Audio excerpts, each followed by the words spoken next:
Comme je devais communier ce matin, je priais mon bon Jésus de venir lui-même m'y préparer, avant que le confesseur arrive pour célébrer la Sainte Messe. Autrement, Jésus, comment pourrais-je te recevoir, moi, si méchante et mal disposée?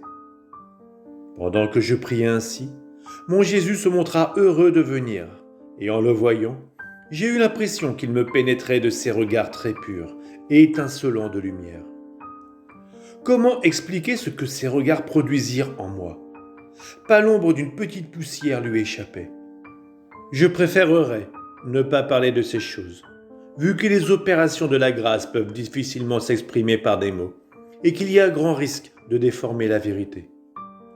Mais Dame Obéissance ne veut pas que je me taise, et quand elle exige quelque chose, on doit fermer les yeux et se soumettre sans rien dire. Étant une dame, elle sait se faire respecter.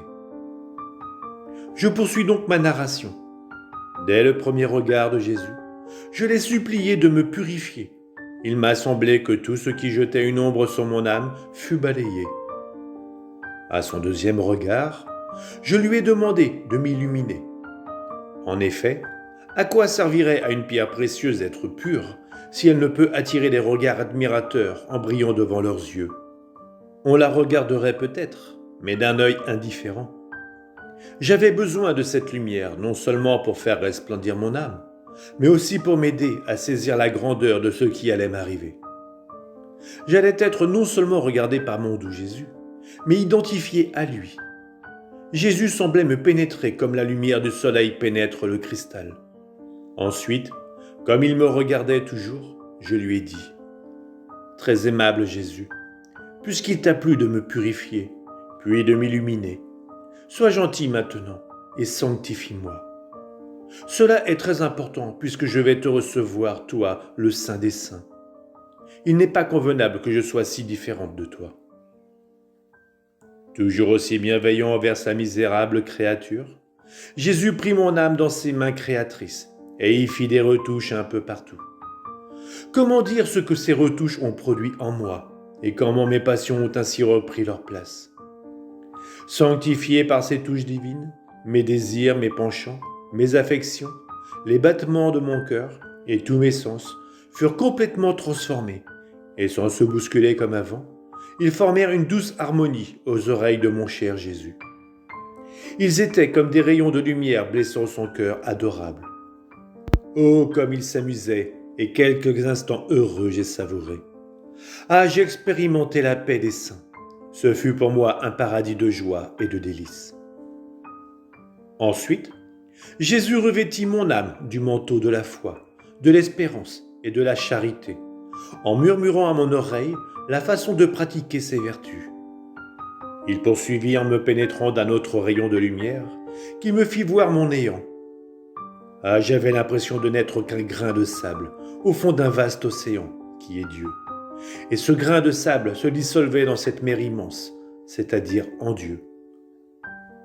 Puis il m'a transporté hors de mon corps en me tenant dans ses bras et en murmurant sans cesse des actes de contrition pour mes péchés. Je me souviens seulement de m'être vu comme un abîme d'iniquité. Ah Seigneur, combien j'ai été ingrate envers toi. Pendant ce temps, je regardais Jésus. Il portait la couronne d'épines sur la tête. Je la lui enlevai en disant « Donne-moi les épines, ô Jésus, car je suis une pécheresse.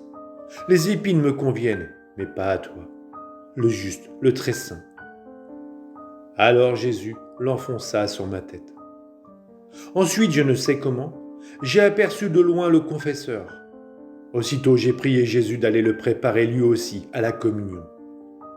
Je crois qu'il y est allé, car peu après, il est revenu et m'a dit « Je désire que ta façon d'agir avec moi et avec le confesseur soit la même. Et je veux la même chose en ce qui le concerne. Il doit te voir et te traiter comme si tu étais un autre moi-même, car tu es une victime comme je le fus. Je veux cela afin que tout soit purifié et que seul mon amour brille en toutes choses. » J'ai dit « Seigneur, cela me paraît impossible d'agir avec le confesseur comme je le fais avec toi, surtout en raison de mon instabilité. » Jésus reprit « L'amour vrai fait disparaître toutes les aspérités, et avec une maîtrise enchanteresse, il laisse briller Dieu seul en toutes choses. Ensuite, le confesseur est venu m'appeler à l'obéissance. Il a célébré la Sainte Messe à l'occasion de laquelle j'ai communié. Tout s'est terminé ainsi. Comment parler de l'intimité avec laquelle tout s'est passé entre Jésus et moi?